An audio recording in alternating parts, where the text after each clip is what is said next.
Hello everybody, I am Josh Yu, Director of the Art Museum at the Chinese University of Hong Kong. We would like to welcome you today virtually to Hong Kong, and here I have with you two students who are currently studying at the Chinese University of Hong Kong, Sven and Wei. So first of all, I would like to ask Sven and Wei to introduce yourselves and tell us what you major in and how long have you been in Hong Kong? Yeah, so my name is Sven, I'm from Germany. I'm a second year economics major, and this is currently my fourth year in Hong Kong. So my name is Wei. I major in quantitative finance and risk management, and I'm currently my fourth year, so basically 4 years in Hong Kong for me. Great, so good to have you join us today. It is a pity that you are not able to join us today here in Hong Kong. I understand that many of you are in different parts of the world, so I would like to welcome those of you who are from Chile and Ecuador. Good evening. And those of you who are joining us from Japan, Indonesia, also good morning. And there are some of you from Australia, good afternoon. So thank you. Today we are looking at a very special piece of artwork at the Chinese University of Hong Kong. It's a tombstone. Sven and Wei, have you actually touched a tombstone before? Never, not a Chinese one. Not a Chinese one. I probably just passed by, but I've never touched it. Okay. Yep. Well, later on we'll get to the reason why we actually collect tombstones. But as you can see in this tombstone, there are many characters written on the tombstones. Maybe I would just ask one of you to read out what is being written here. So on this piece it says, cover of the epitaph stone of the daughter of the fourth son of the Commandery Duke Yang Yi, military commissioner and regional inspector of Luzhou of the Wei dynasty. That's very good.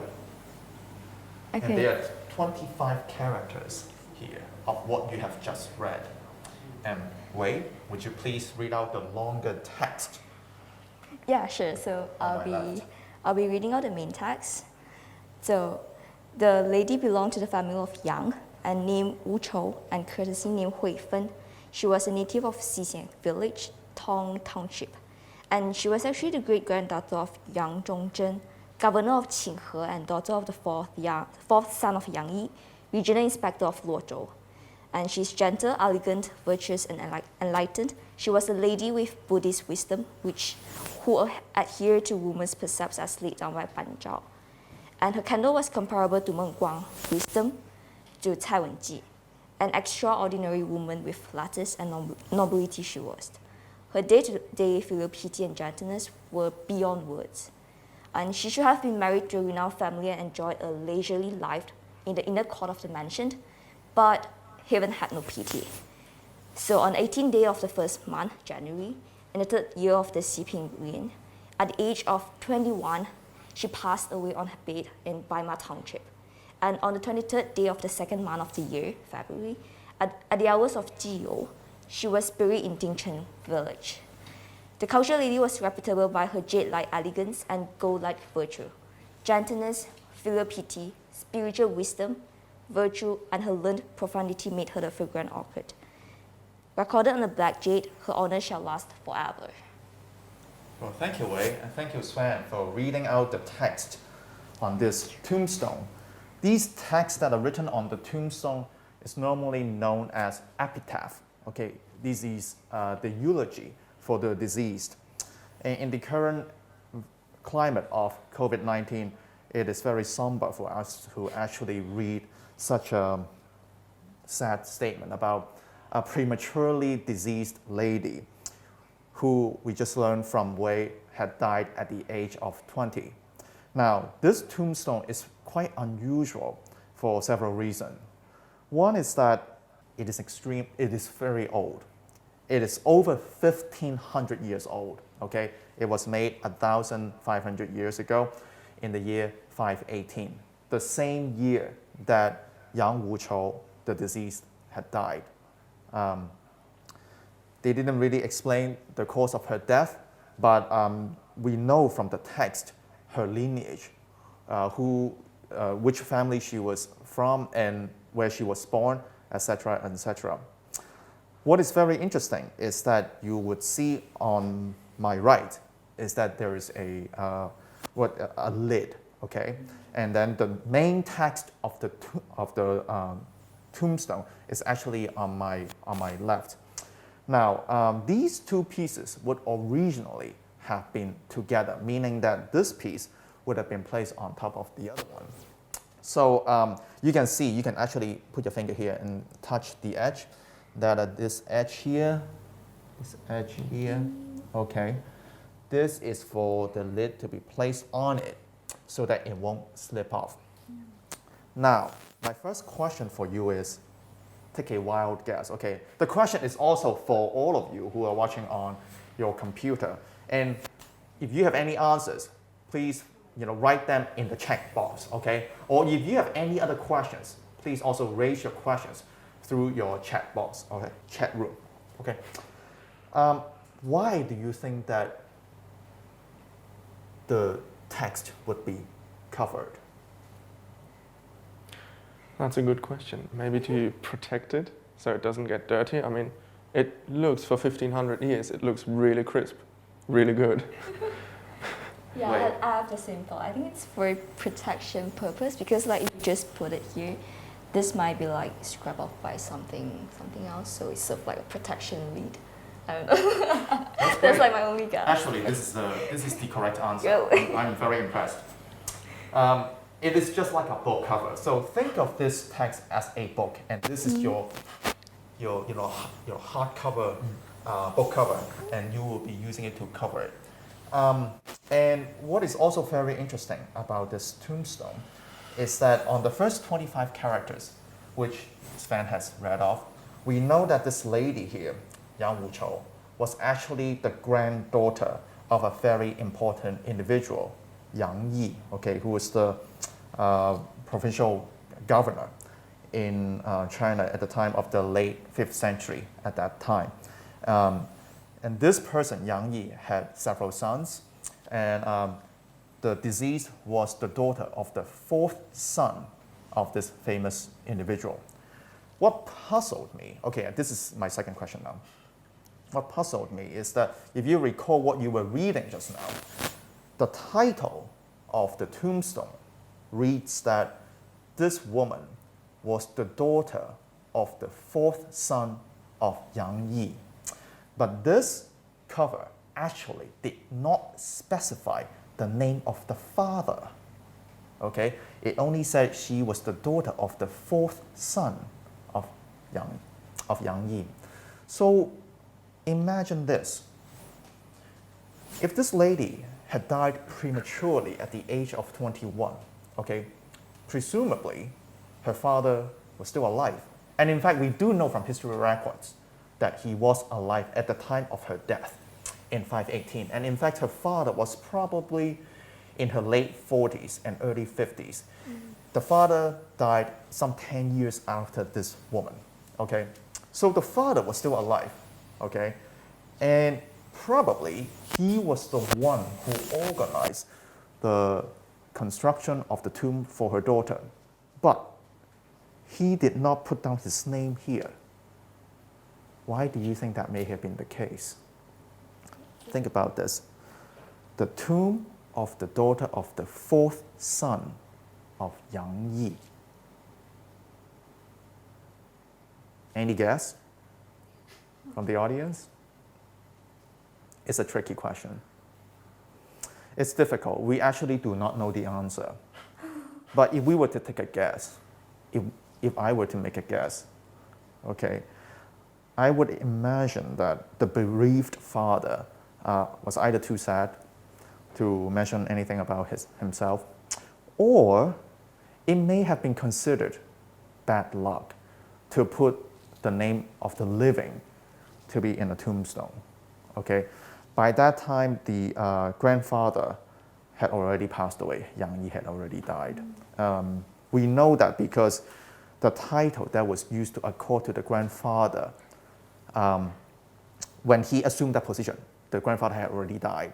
So when the text mentioned he was the provincial governor of that particular place, we knew that this person was no longer alive, okay? Now, Wei, you have read the entire text, okay? This is basically the biography of this woman who lived for 21 years, okay? And her life is recorded in 240 words. When you read that eulogy, okay, it's very positive. What do you think? I think it kind of like invokes a feeling of sympathy, and also like because like it gives us an insight into like her life in general, like his manner of life, and also like her prosperity, because it's mentioned like she's from like a very grand descendant, and also like some about like her personalities, like at the end like she was filial piety and she was gentle, so it kind of gives us like an insight into her manner of life in general. I think Her what? her manner of life, like her life's, like her an insight into like her life. Her insights, insights to her life. Yeah. But when you read about a person like that, how do you feel about this person? Is this somebody, this is somebody around your age. When you read a description of this person around your age, do you feel that, oh, I would like to know her more? This is somebody who is likely to be my friend. She's very gentle and she's very filial. She's wise. Would you like to make friends with a person like that? I'm not sure actually. It's a bit too wonderful, too flawless. I guess maybe. Right. But at the same time, she definitely looks like a person that's good to be around with, right? Okay. So earlier, Sven, you said that you have actually never touched a tombstone, a Chinese tombstone, and this time you actually got a chance to touch it. And one reason I wanted you to see it, that you guessed correctly, was that this was used as a cover to protect the text on the tombstone. You can actually feel the carving on the characters, right? It is still very crisp, as you said. It took a considerable long period of time for the carvers to make out this entire text. And later on in this session, we will have an expert who will tell us more about the process of making such an inscription from a 21st century perspective. But now for a moment, I would like to go back to the text, okay? Tombstones are all over the world, okay? They exist in all cultures. From where you come from, what are the tombstones like in your country? Maybe we'll start with you, Sven. Well, first thing, I think it's a bit difficult to compare because the graves that I know are by simple people. So I think that's important to bear in mind, that this one was not a very common person, but it was a really important, important person. But normally the tombstones I know, they are pretty plain. So there is the name, the birth date, the date of death, and that's usually it. Sometimes there might be a religious something, a little prayer or whatever, but that's usually it. And what about you? Because I'm from Malaysian Chinese, Okay. so we actually still maintain like some of the Chinese heritage, and I would say like it's pretty much similar in terms of like some of the contents. For instance, we will write the name and the date of birth, like the date of death, and also like some info on the family. Like some don't mind to have like their family names, tree names, to be carved on the stone, and also like maybe 1 or 2 words on like how the person was. But in terms of like the physical look, we also do carve on stone, but it's different physically in shape. It's more like an inverted U shape, like those we have. It's a vertical shape, right? Yep. It's for above ground. Yeah. This was for underground. They was entombed with the deceased. Okay, so that's why it is it's made horizontally, right? Yeah, that makes sense. But Wei has pointed out that the tombstone that you see here is similar to the ones that she is familiar with, in the sense that it's got some basic information that on the tombstone that she's familiar with, including the names and the date of birth and the date of death for the deceased. And I suppose that is true universally for tombs in other cultures, for the ones in your country as well. But what I would imagine to be quite striking for both of you, and in fact for me, is the length of the text. which is considerably longer than the tombstones that we see nowadays in cemeteries. And it provides a lot more information. Earlier, you said that some of the tombstones that you have seen, that you have read about, contains a little bit more information about the deceased. For instance, the religious affiliation. There might be other tombs that may give some information about the profession of the deceased, or maybe a simple statement about, something that could describe the person's life. Okay, if you have been to Westminster Abbey, you will see all these famous individuals who were buried there, and sometimes, they, their life is represented by that one famous statement or a famous formula that they have devised. So in this case here, for the Chinese in historical periods, it is very interesting to us in the 21st century that we are able to get so much information about the deceased. But what I really wanted to ask you is, do you think that we are actually getting that much information about the deceased? You just mentioned that, okay, well, this sounds too good to be true, right? This is a very gentle person. If she had been married, then she would have done very well for her family, and so on. And in that regards, it is true. We also find that because tombstones like this exist in vast amounts, we are talking about hundreds and thousands of them still in existence that have been excavated over the past few decades. And some of them are now in museums, some of them are still underground, but many of the texts have survived through the actual specimen or through rubbings on them. When people make reproductions of the text and then preserve them in two-dimensional formats, such as paper and then in publications later on. But what I wanted to ask you is, when you read this text, do you feel that it tells you anything really specific about that individual that you don't think that you would know otherwise? Is there anything particular that struck you about this individual? Not as such. It's still kind of broad. She is very pious. She is very generous or very, very, very gentle. Nothing that would really be, that's uniquely her. Right. So in other words, imagine this. If this is your life being summed up in 240 words, okay, would you have been pleased if somebody were to write that about you? Now that's an interesting question. Probably yes. At the same time, personally, I just don't like this whole sum up my life in 240 words after I die. Okay. It's a bit. Well, we can forget about the format for the time being. We don't have to worry about it is 240 words or 500 words or 1,000 words. But if your life were to be summed up in this kind of language, okay, you are told to other people that, okay, Sven, you belong to this family, you were born and raised in this particular area in Germany, and then you have been a very good boy all these years, and da da da da. You are laughing. Why are you laughing? Are you not happy that people would get to know the positive sides of you? Oh yeah, well, definitely in a way. At the same time, I think that, well, never mind even the fact whether or not it's true, I think it's just something that we don't really value as much anymore. Whether that what is it that you don't value as much anymore? This kind of legacy that I leave behind, and also that he was such a good boy with filial piety and all those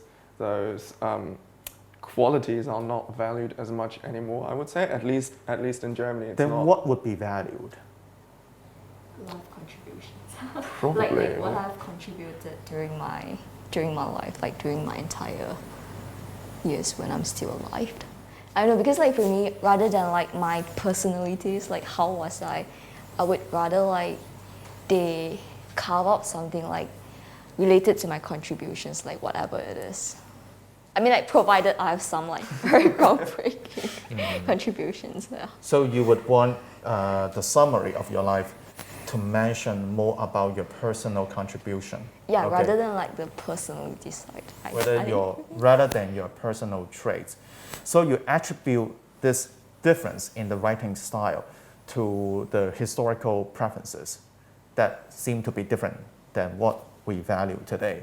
So in the past, people may want to know more about the person's character you're suggesting, whereas now we would probably want to tell the others more about what we actually did. So more about our actions than our characters, right? Yeah, I guess I agree, yeah. Okay. Well, this is fair, and I can't claim that, you know, whether back in those days they actually had a preference for that, but possibly. But imagine this: if you were to apply for a position in a company nowadays, and you know nowadays whether you're applying for a job, you're applying for an internship, oftentimes you are asked for a personal statement or a CV, and in your CV, do you ever use any kind of the language, or do you ever try to portray your character as somebody who is, you know, very cheerful and outgoing, and all those are positive attributes? What are some of the strategies that you may actually use to make that point? Now, here in this text, I think the writer has actually taken pains to describe that this person was a very wise woman. And one strategy for the writer is actually to evoke the virtues of, you know, other famous female paragons, other famous female models. He's saying that, oh, this lady had the same wisdom as the Han Dynasty female model, Cai Wenji, and then another famous model of Lady Ban, who were known for the female virtues as somebody who would be like to compare to these famous individuals. Apparently, we have a question from the chat room. Would you like to see what questions have been asked to us? Right, so as for, well, I've got especially plenty of comments here. Okay. So one of them says, fascinating to witness such a detailed account of the deceased. What does the other one say? I wonder what would be her opinion about what was written. Like, Yeah. how would she feel about like us looking at her? Now, I would imagine for the person who wrote that, sounds like she would not be so happy about this. Am I right? Okay. But it seems like from your perspective, if something so general were written about you, would you have been happy about it? I think you said yes. Well, it sounds nice, right? Okay. I think you said yes, and I think you said no, because you want something that is more concrete. Yep. But I don't mind like people looking at it like after I passed away or something. Like I don't mind keeping it like as a collection in a museum. I don't mind at all. Oh, you don't like the fact that... I don't mind. Oh, you don't mind? Yeah. Okay, all right. I mean, You don't mind a part of you being associated with a museum? I think I'll feel really proud for some reason. Think about this. Think about this as your textual remains. Okay, or your. This is not your mortal remains. Your mortal remains is already underground, you know, with soil. But this is your textual remain or intellectual remain that has been passed on to later generations. I mean, it does sound very nice, right? It's just that, I mean, I agree. I would probably, if I were to choose what was written down about me, I would probably choose other things, but this, the way it is, wouldn't upset me. Okay. It would make me Are quite- there any Yes. other comments? Perhaps I would like to keep the bright side, only like to keep the bright side, the virtues of mine. Well, which is done here. That text, it's not writing for ourselves, it's for the ones who stay alive. The text, it's not writing? It's not for them. It's Okay. for like those who stay alive. Okay. Actually, I am not even sure if that was actually the case. Imagine this, it's almost like a paradox, okay? Somebody had taken great pains to compose the text, to carve out the text, and then to lift this very heavy tombstone into the tomb underground, where it would be covered and the tomb closed, presumably forever. But somehow, after hundreds of years, they were unearthed and now with us. But originally, when they were first created, the epitaphs were not meant to be read. Okay, so I think we just need to ponder that issue. Okay, why take such great pains into writing about the disease when it is not meant to be written? Well, what role does the afterlife or the ancient Chinese belief of the afterlife play? Right, the Chinese did believe in the afterlife and that the life would go on as usual and that the tomb would be the eternal dwelling place. And so sometimes they would be imagined to continue to live, so to speak, in the afterlife, in the tomb where they would be served food and wine, etc. So from that standpoint, it is correct that information about the disease would still need to be made known, perhaps to other deceased. Okay. Any other comments from that? There is one more. I guess that had a particular context though, and it just says, well, the cemeteries and the funerals as well, which, well, probably related to something we said. Okay.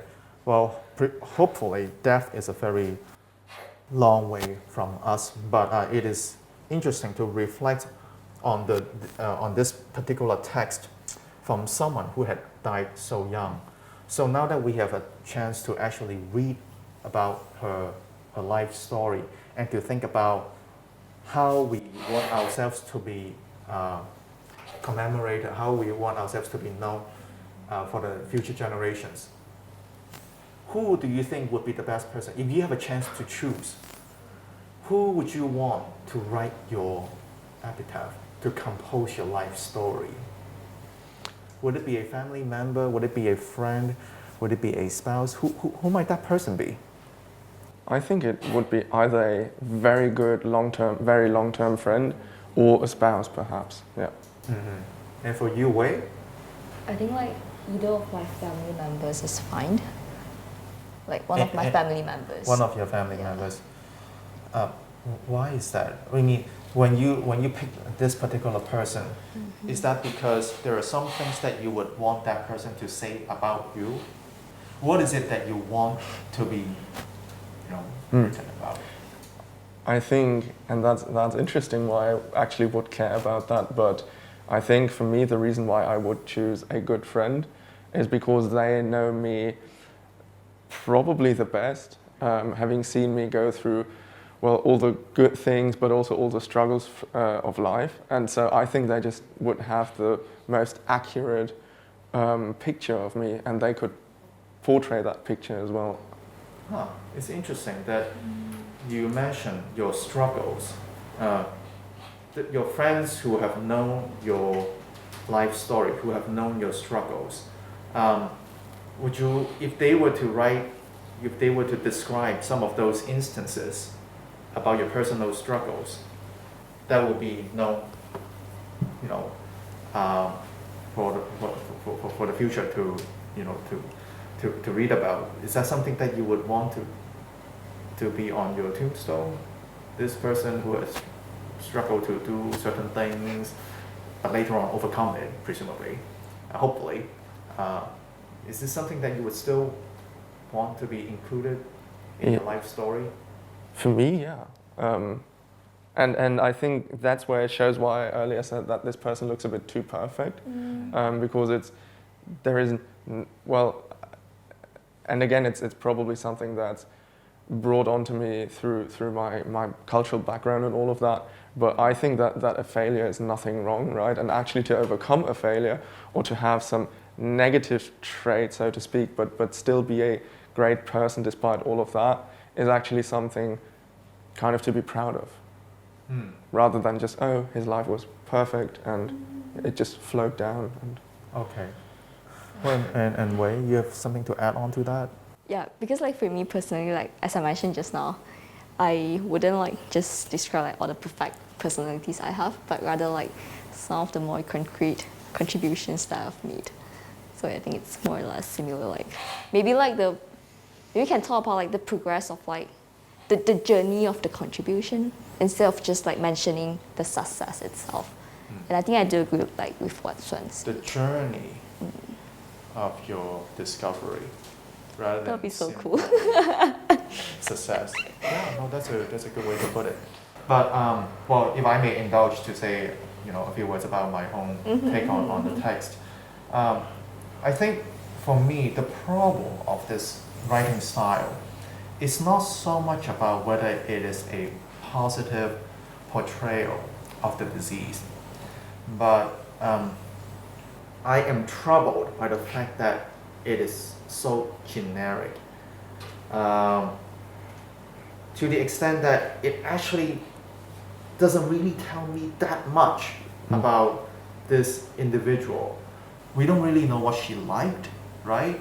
So as Van has said, when something like this is so perfect, when this person's identity is so dependent upon the authority of the other individuals who had died before her, then, how much do we get to know about this person? We know that, oh, she has the wisdom of this lady, and she is as virtuous as the other lady, and she's so filial. That's because presumably she is very obedient to her father and to her mother and so on. Everything about this individual is really about how she could be compared to other people and how she relates to her immediate family members, but there's not much specific information really about her. And I could easily imagine, it is natural for somebody to say something positive about the disease after life has ended. We want to emphasize all the good things and forego the negative things, the sad things. But if our life were simply to be reduced to such general description of the good things that had happened to us, then we could easily imagine many of the tombstones that exist would probably have very similar stories. That person A had lived a very good life, and that he or she has been a good person, very obedient to her father, mother, has been a good wife, good husband, good brother, and so on and so forth. So in other words, even though we have these 240 words, which seems to be a lot more than what we would encounter on an average tombstone these days, but ultimately we may not be getting as much information as as we might wish. So I agree with you that it would be very to me personally, that if we were to be remembered for later generations, I would actually hope to be remembered for something that I have done for humanity, so that when they pick up something to read that was written by me, then they know that, oh, this is by Josh Yu, and then you have done something that is, oh, this is something that was made by Sven, something that had been done by Wei. So maybe you can share with us what your thoughts are, but in the meantime, we have prepared a video for you to give you a perspective from a 21st century tombstone maker on his perspectives on how a historical tombstone may have been made. 大家好，我係香港中文大學文物館嘅館長姚俊莊。我哋今日好開心可以請到康城石廠嘅陸惠康師傅嚟同我哋介紹一下文物館嘅文物。呢件文物唔係一般嘅文物，佢係一件墓誌銘。而我哋今日請咗陸師傅嚟呢，就係要講解下呢個墓碑嘅製作過程。好似而家我哋喺墳場見到嗰啲墓碑墓石咧，都係比較簡短嘅嗰啲文字。佢哋一般嘅內容係點嘅咧？基本上而家我哋現時現代去做嘅時候嘅話咧，其實我哋會係講緊係用個名啦。通常一般嚟計，如果你係土葬用嘅時候嘅話咧，嗰啲墓碑嘅話咧，我哋會係叫做之墓咯，咩名之墓咁樣咯，係啦。咁然後之後另外嚟計嘅時候嘅話咧，我哋係用嗰啲骨灰龕位嗰啲龕碑啦，咁嗰啲我哋叫做靈龕咯。係唔同嘅寫法唔同啦，一個叫之墓，一個叫靈龕咯。咁另外嚟計嘅時候嘅話咧，咁就會再係講緊佢個出生日期係幾時啦，嘅年月日啦，過身個出生日期個年月日啦。咁最 basic 係咁樣做法咯。再加上可能你計嘅時候，如果以前講緊係50、60年代嗰陣時候嘅話咧，之前啊，即係大概嚟計嘅時候，佢會可能會寫埋，譬如一個老人家走咗，佢可能有啲仔女啊，各兩樣嘢3代同堂、4代同堂啦。咁喺個碑嗰度嚟計嘅時候咧，可能會係講緊會丟埋係孝男咩名、孝女咩名咁樣，之後再係講緊孫啦、內孫、外孫咩名咁樣，佢會好 detail 咁樣打晒喺個碑嗰度。咁但係而家現時而家嗰個年代啦，咁同埋講緊個科技先進咗啦，喺電腦嗰度你查你個名啊，有可能會好多 check 到你嘅私人嘅嘢啊，嗰兩樣嘢。咁通常一般而家我哋建議人哋嘅話咧，就簡單啲就係、連埋眾子女孫敬立，即係後人去立呢個碑咁樣，去敬立尊敬先人咁解咯。個龕位個碑而家基本上嚟計係好細件啦。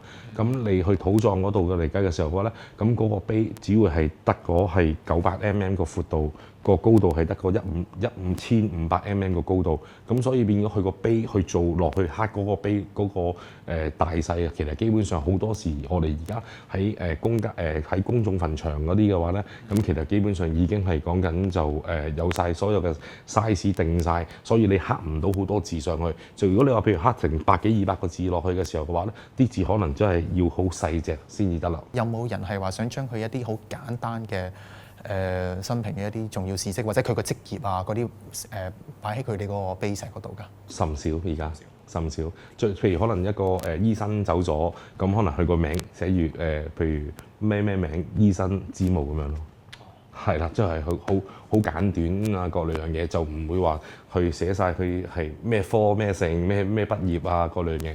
而家基本上冇好少人去寫啊，各兩樣嘢㗎啦已經。我哋做嘅話咧，我哋會一嚿石碑喺晒度先啦，一個石碑喺度啦。咁然後之後，其實我哋唔係印落去嘅啦，係直情喺個碑嗰度，我哋畫晒所有嘅尺寸喺度。然後之後嘅話咧，係一格一格，好似咁樣啦，一格格係用個書法，直情係個毛筆寫落個碑嗰度噶啦。等佢乾透咗嘅時候，我哋就喺個碑嗰度就雕刻出嚟咁樣做咯。嗯。咁你嘅雕刻，譬如咁，你呢度係個十字係兩畫，咁你係一刀咁刻兩刀，一話係要咁樣剁，即係慢慢鑿，就唔係一刀兩刀，係要你擺咗落去個鑿嗰度，擺咗個鑿落去嘅時候嘅話咧，咁我哋會有個錘仔，係啦，咁然後之後慢慢咁樣慢慢一路行咯，一路鑿落去咯。咁以你從一個過來人嘅心態嚟睇翻呢件1500多年前嘅一個墓誌銘嘅話咧，咁因為佢嗰啲咁樣嘅筆畫咧，其實都係非常之幼細㗎，係幼細啦。咁所以你覺得佢個刀工點啊？其實其實幾好嘅，真係唔錯。你覺得你自己做唔做到嗰個刀工其實？其實我哋如果係嚟計嘅時候，之前我哋用開我哋去做嘅話，都可以做得到呢樣嘢。實不相瞞，好到講句，靚嗰個書法家嗰啲人嘅話咧，咁其實基本上已經有啲都百年歸老㗎啦，已經。所以變咗嚟嘅時候，慢慢已經係冇㗎啦，開始。以你自己嘅經驗裏面，你記唔記得你邊一年係開始係唔需要再自己親手？我諗應該都10年前。咁其實個時間都唔係好長。係唔會好長㗎啦，因為而家2020年啦，咁其實2000幾年嗰時都仲有可以係咁樣做咯。咁但係而家去到而家呢個年代啊，嗰兩樣嘢已經係全部都電腦化㗎啦，已經。咁你話我哋呢個深度有幾深？呢個直情唔深，即係有冇1分啊？如果咁樣，1分應係1分嘅啫。因為呢啲因為好薄啊，好薄好幼細咁樣咯。你以一個刀工嘅心態裏邊嚟睇咧，如果淨係睇呢一篇字，有邊一啲位你覺得係嗰啲勾勒啊，或者邊啲位係會比較難啲嘅咧？有啲技巧嘅咧？其實如果你話技巧嘅話，譬如呢啲之字嘅話，佢做得幾好嘅呢啲。係啦，因為勾翻上去啊嗰兩樣嘢係啦，咁佢唔同嗱，你有時呢個之字同呢個之字唔同㗎。係嘛？見唔見到？雕刻咗落去嘅時候咧，要勾翻上去啊，嗰兩樣嘢，佢有一個斜位，即係等於好似我哋寫毛筆字咁樣，有啲尾。因為呢啲佢係講緊1500年前嗰啲字啊，嗰兩樣嘢，呢啲係已經係講緊滿分㗎啦，而家。咁如果你調轉翻嚟計，我哋而家千禧年代啊，所以變咗嚟計嘅時候咧，如果你譬如呢啲咁嘅字啊、剩啊嗰兩樣嘢，你係譬如刻喺個碑嗰度嘅話，其實係唔合格㗎啦已經。係啦，因為太過薄啦，同埋譬如嚟計嘅時候咧，我哋仲要做個金箔落去嘅時候嘅話咧，佢呢啲日曬雨淋已經基本上嚟嘅，我諗唔使2個月都甩咗啦已經。哇，陸師傅啊，多謝你今日俾我哋嚟到康城石廠參觀你呢個工作坊。陸師傅啊，可唔可以介紹一下嗰個碑石嗰個牌面係點樣做出嚟㗎？嗱，通常一般嚟嘅時候嘅話咧，我哋個牌面嘅話，我哋會係輸入咗落去電腦嗰度啦。咁然後之後咧，我哋會打咗啲字落去啦。咁然後之後嘅話咧，打好晒成個稿。咁我哋會通常一般嚟嘅時候，我哋會俾個主人家核對一下嗰個碑文啱唔啱啊，個名啱唔啱啊，出生日期嗰啲啱唔啱？因為呢啲做呢啲事嚟計嘅時候咧，我哋係盡量可能就唔可以出錯啊嗰兩樣嘢。咁對好咗啦，嗰兩樣嘢啦。如果冇問題嘅時候嘅話咧，咁我哋會有個電腦有個 USB， 咁我哋掹翻個 USB 嘅時候嘅話咧，我哋就會去翻呢一部機嗰度啦。咁然後之後咧，我哋就會擺個石材落去。咁然後之後喺呢部機裏邊嘅話咧，我哋個電腦就會搞呢部機。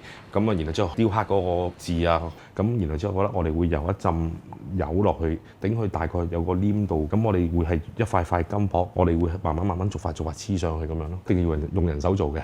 其實係咪主要係仲係用楷書嘅咧？有冇其他客人係會要求用其他書體？通常一般嚟計嘅時候，我哋會係用街書啊、隸書啊都會有嘅咁樣做法咯。咁呢啲通常一般嚟計嘅時候就係話幾廿年前落嚟嘅話個書法字咁樣咯，係啦，咁就會有啲比較會係靚少少咁樣咯，做出嚟有個勢啊。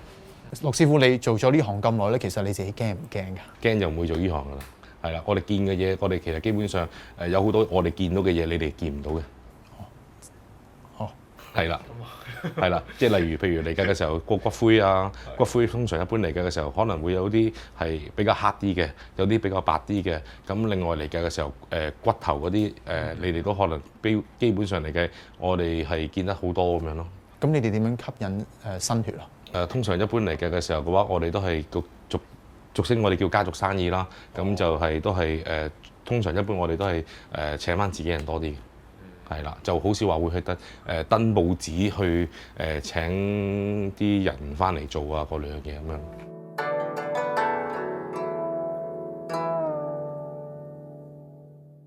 Hello, welcome back. I hope you have enjoyed that short video. During the video session, I have actually received some very interesting questions from you. I have a question here from Vanessa Martina. And she asked, could the people decide what they want to have written on their tombstone, or is it decided only decided by the families? Now, we don't have concrete evidence to say one way or another, but my impression is that no, the deceased probably didn't get a chance to decide how their life were to be summed up on the tombstone. Usually, what happened was for a famous person or for a well-to-do family, they would commission a scholar to write something very positive about the deceased, and that may also account for the generic nature of the text. And the second question is from Victoria Esperanza. Why is the epitaph important? Is it because we want to preserve some heritage, or maybe because we are so self-centered that we need to feel that someone will always remember our lives? Now, this is a very interesting question. Why is the epitaph important? Now, the epitaph was important at that time because it was a way for the living, for the deceased families to ensure that their loved ones who had just died will continue to enjoy a good afterlife. And that was a point that you had alluded to earlier. But the epitaph, if that was the reason why the epitaph was important, the reason why the epitaph is important now in the 21st century is for a more academic reason. Because oftentimes for individuals, even for somebody who was from such a prominent family, there are not likely to be any historical information or literature about this lady. So what the tombstones have provided for the historians really is a glimpse of this person's life that could not be obtained otherwise from historical literature. So for instance, one specific fact that we know about about this person was the fact that she was the daughter of the fourth son of Yang Yi.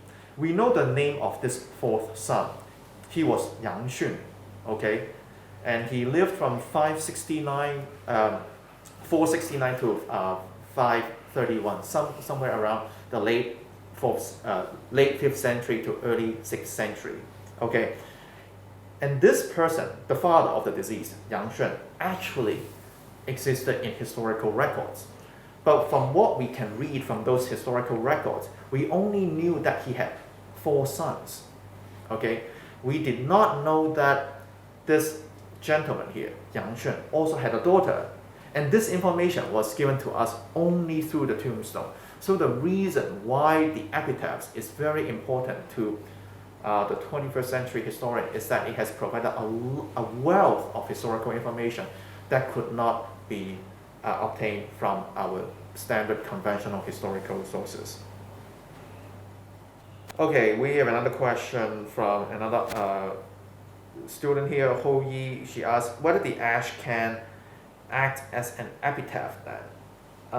So this is different. What you saw from the video, and when you saw the container for the ashes, and then there are also some text on it. That's the different. The text on the ash container was not the epitaph. It was not the deceased biography. What the text showed was some Buddhist sutras, which served the purpose of wishing the deceased, a good reincarnation, a good life, and positive some good omens. So in that regard, the text on the ash container is similar to the tomb inscription in the sense that it was a generic text. Okay, although of course the tombstone that we see here still contains some very personal information, such as the birth date and the deceased dates of the deceased. But in other aspects, it is general in the sense that it doesn't really tell you a lot more information about this person that you would like to know. And what we see on the ash container is that there's some information, about the Buddhist sutra. It's not personal at all. So it's not even a good comparison actually. It's not about the disease. So my final question for you before we break for today is, can you imagine your life story to be preserved in a material object that would be collected by a museum? Is this even a positive thing? Is this something even desirable for you? It's an honor. I think there are many forms which we can pass down our legacies. I think having autobiographies or biographies is one of them, and this is another way to preserve it. But I think personally, what I mentioned earlier, I think I would feel rather proud though, because part of me is in a museum that could be passed down generation by generation. Yeah, I think this is part of human beings. We always want to be remembered and So your answer is yes? I don't mind. Yes. You don't mind? Yeah. And Sven? I mean, you've raised a really good point there. Somehow there is something that we want to be remembered, and we want to be remembered in either positive way or in a truthful way. I guess that depends on who you are and how happy you are with who you are. But in that regard, I actually agree with you. I wouldn't mind being preserved in a museum, and I think in a way, now, as you pointed out, there are lots and lots of different ways, but I actually think it is possible to be preserved in a physical way. And now, with all the social media and everything, it's actually, well, you just have to find a way to preserve what is there digitally, because you just leave so much information behind that could be somehow processed, maybe probably cut down, reduced really much, but you know, that could be kind of like, look what your friends posted, what kind of pictures you and your friends posted on Instagram, that kind of sums up your life a little bit. Look what, I don't know, what kind of papers you wrote for university, that sums up a little bit of you, or you know, that kind of stuff. So I think it is possible. So it is okay for both of you if your tombstone were to be preserved in a museum. Yes. Okay. Yeah. Well, that's a very interesting idea, and perhaps we'll leave at that. And for those of you who are in front of your computer, this is something for you to think about. But we hope that the next time we meet online, or hopefully in Hong Kong, we won't be discussing such a morbid topic. I hope you have a good evening, good afternoon, and thank you very much for joining us. Bye-bye. Bye-bye.